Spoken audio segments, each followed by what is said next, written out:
ಕರ್ನಾಟಕ ರಾಜ್ಯದ ಹೆಮ್ಮೆಯ ಮುಖ್ಯಮಂತ್ರಿ ಸಿದ್ದರಾಮಯ್ಯ ಅವರ 77ನೇ ವರ್ಷದ ಹುಟ್ಟುಹಬ್ಬದ ಹಿನ್ನೆಲೆಯಲ್ಲಿ ಮೈಸೂರಿನಲ್ಲಿ ರಕ್ತದಾನ ಶಿಬಿರ ಆಯೋಜನೆಯನ್ನ ಮಾಡಲಾಗಿತ್ತು.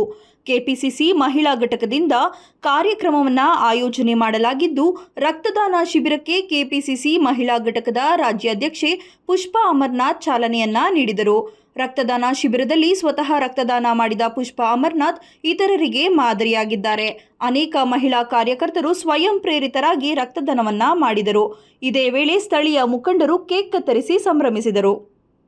ನನ್ನ ಸಹೋದರಿಯರು ರಕ್ತದಾನವನ್ನು ಮಾಡಿದ್ದಾರೆ. ನಾನು ಕೂಡ ರಕ್ತದಾನವನ್ನು ಮಾಡೋದ್ರ ಮುಖಾಂತರ ನಾಡಿನ ನಮ್ಮ ಮುಖ್ಯಮಂತ್ರಿಗಳಿಗೆ ವಿಶೇಷವಾಗಿ ಅವರ ಹುಟ್ಟುಹಬ್ಬವನ್ನು ನಾವು ಆಚರಣೆ ಮಾಡ್ತಾ ಇದ್ದೇವೆ. ಯಾಕಂದರೆ ರಕ್ತದಾನ ಮಹಾದಾನ, ಜೀವವನ್ನು ಉಳಿಸ್ತಕ್ಕಂಥ ಒಂದು ದಾನವಾಗಿರೋದ್ರಿಂದ ರಕ್ತದಾನವನ್ನು ಮಾಡೋದ್ರ ಮುಖಾಂತರ ಈ ಒಂದು ವಿಶೇಷವಾಗಿ ಇವರ ಹುಟ್ಟುಹಬ್ಬವನ್ನು ನಾವು ಆಚರಣೆ ಮಾಡ್ತಾ ಇದ್ದೇವೆ.